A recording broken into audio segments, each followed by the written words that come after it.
बिस्मिल्लाहिर्रहमानिर्रहीम। अस्सलाम वालेकुम। दारुल हिकमतुल खालिदिया में खुश आमदीद। आज हम अपनी किताब हिकायत उस्मानी में से पहली हिकायत दुनियापुर के स्कूल की शरह करेंगे। जैसा कि आप जानते हैं कि यह हिकायत रमज़ी अंदाज में लिखी गई हैं और हर हिकायत जो है वो इंसान के हवाले से उसके नफ्सियाती, नज़रियाती, मुआशरती और रूहानी पहलुओं का अहाता करती है। तो यूँ एक मुख्तसर शरह में इस किताब की किसी एक हकायत जो कि एक बुनियादी उसूल पर मबनी है, पूरी तरह से शरह नहीं की जा सकती। उसके चंद पहलुओं को उजागर किया जा सकता है। तो बहरहाल मैं कोशिश करूँगा कि इस मखसूस क्लिप में इस शिकायत पे जितना हो सके रोशनी डाल सकूँ। तो सबसे पहले मैं इस शिकायत का मतन पढ़ता हूँ। इसका उन्वान है दुनियापुर का स्कूल। दुनियापुर एक वसी और अरीज़ रकबे पर फैला हुआ शहर है जो ना सिर्फ जोग्राफियाई लिहाज से मशहूर है बल्कि इसमें रोज़गार हयात के गूनागून तरीक़े और मौक़े भी मौजूद हैं।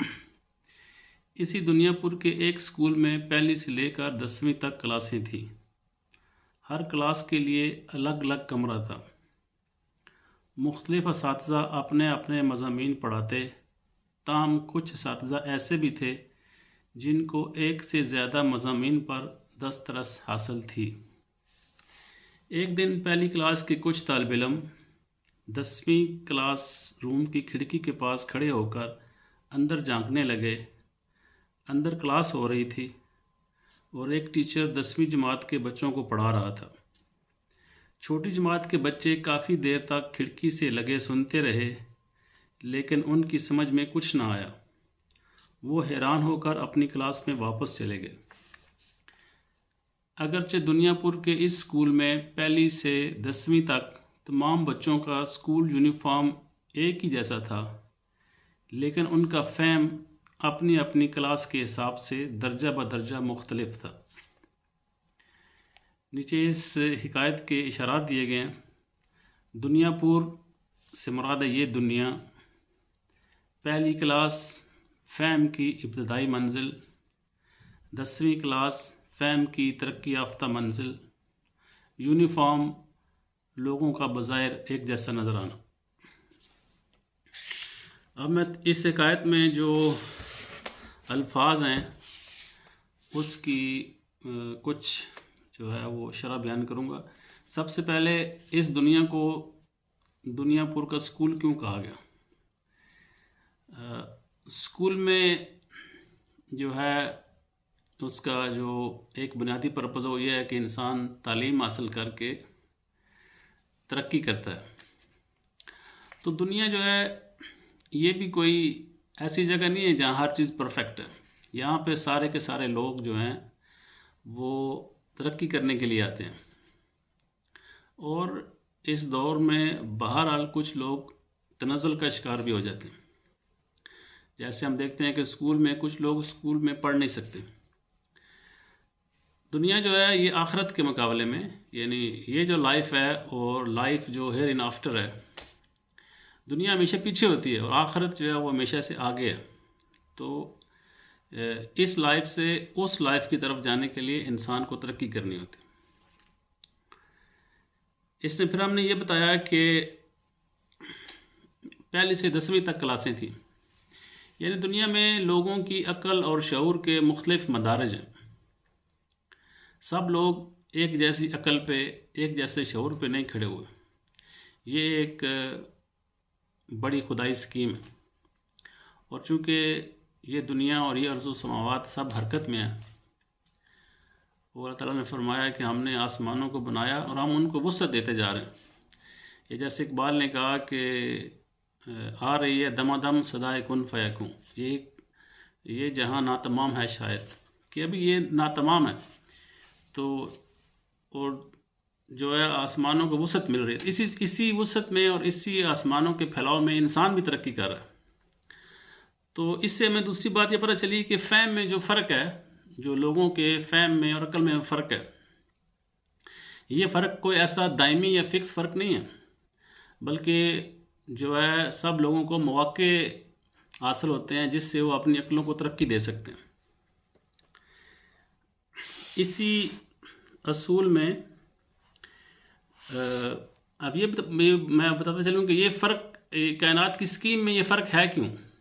हम देखते हैं कि जो जैसे हम दुनिया में आप दफातर को देखें कि एक दफ्तर है, उसमें लोग मुख्तलिफ़ दर्जों पे काम कर रहे होते हैं। एक स्केल से लेके आपको 22वें स्केल तक लोग हैं जो अपनी अपनी इस्तेदाद या तालीम के मुताबिक दर्जा बदर्जा तकसीम हो जाते हैं। ऐसे हम कारखाने में देखते हैं कि एक जो है वो जनरल मैनेजर से लेकर लेबर तक लोग जो है वो अपनी अपनी जगह पे काम कर रहे होते हैं। तो एक लिहाज से दुनिया का ये निज़ाम चलाने के लिए लोगों के फ़हम में और समझ में तफावत ज़रूरी है। ये एक ज़ारी दुनिया की स्कीम है। और इसकी अगली चीज़ जो है वो है तामुल, यानी लोगों के साथ जब हमारा मामला होता है, जैसे नबी पाक सल्लल्लाहु अलैहि वसल्लम ने फरमाया कल्लिमुन्नास अला कद्र अकूलिहिम, लोगों से उनकी अक्लों के मुताबिक बात करो। तो जब ज़िंदगी में एक दूसरे के साथ हम मामला करते हैं, जो हमारा तामुल होता है, तो हमें चाहिए, यानी ये हमारे अंदर एक जो है विज़डम होनी चाहिए कि हम ये देख सकें कि जो आदमी मेरा मुखातब है वो किस लेवल पे खड़ा है और मैं किस लेवल पे खड़ा हूँ। ये एक किस्म की रूहानी विज़डम भी है कि आप लोगों से जब तामल करें तो फिर उनके आप फ़हम और शऊर का आप इदराक रखते हैं। अब अगली बात यह है कि ये जो असूल है जिसके मुताबिक लोगों के फ़हम में फ़र्क है, ये असूल हमारे ऊपर कौन सी ओब्लिगेशन लेके आता है।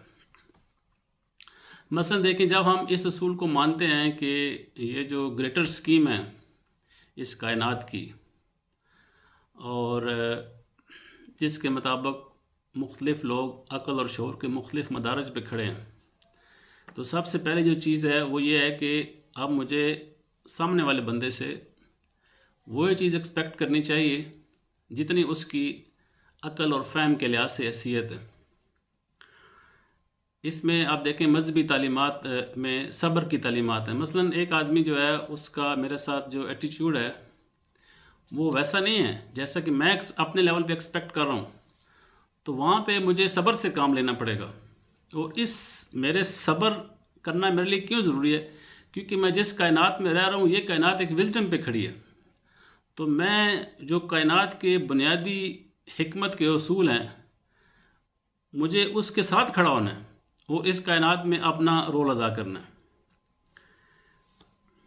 इससे जो अगली चीज़ पैदा होती है कि जो हमें इंसानों को और मजहबी तालीमात में रवादारी और मसावात का सलूक है, यानी एक चालाक आदमी जो है दुनियावी लिहाज से जो ज़्यादा अक्ल रखता है वो अपने लिए ज़्यादा रिसोर्सेज इकट्ठा कर सकता है, लेकिन अगर वो कायनात के इस बुनियादी असूल पर ईमान रखता हो और इस विज़डम को समझता हो तो वो ये चाहेगा कि मैं जो उसकी अपनी क्लेवरनेस है या चालाकी है या इस्तेदाद है, जो इस्तेदाद का फ़र्क है, उस वजह से मैं दूसरे लोगों के रिसोर्सेज पे कब्ज़ा करना शुरू ना कर दूं, बल्कि मैं फ़हम के तफावत और फ़हम के फ़र्क के बावजूद कोशिश करूं कि लोगों को उनके जो अक़ल में तफावत है उसका अलाउंस दूं और माशरे में रवादारी और मसावत,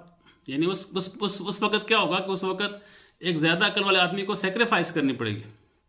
तो ये असूल हमें सेक्रीफाइस का भी जो है ना, वो सेक्रीफाइस के लिए भी ओब्लाइज करता है। तो ये कुछ इस हिकायत के जो है ना मैंने जो बुनियादी असबाक हैं उसका अहाता किया है कि जिसका मुख्तसर शरह यही है कि दुनिया में लोगों की अक़ल और फ़हम में तफावत है, और अक़ल और फ़हम का ये तफावत जो है ये किसी बंदे को उसकी अना की बरतरी का पैगाम नहीं देता, बल्कि उसे ये बताता है कि चूँकि ये ग्रेटर खुदाई स्कीम है तो इस स्कीम में मैंने ऐसे रहना है कि मैंने लोगों के साथ जो मेरा सलूक है उसमें इस असूल को मद्देनज़र रखना है और रवादारी और मसावत कायम करनी है माशरे में। अस्सलाम वालेकुम रहमतुल्लाहि व बरकातहू।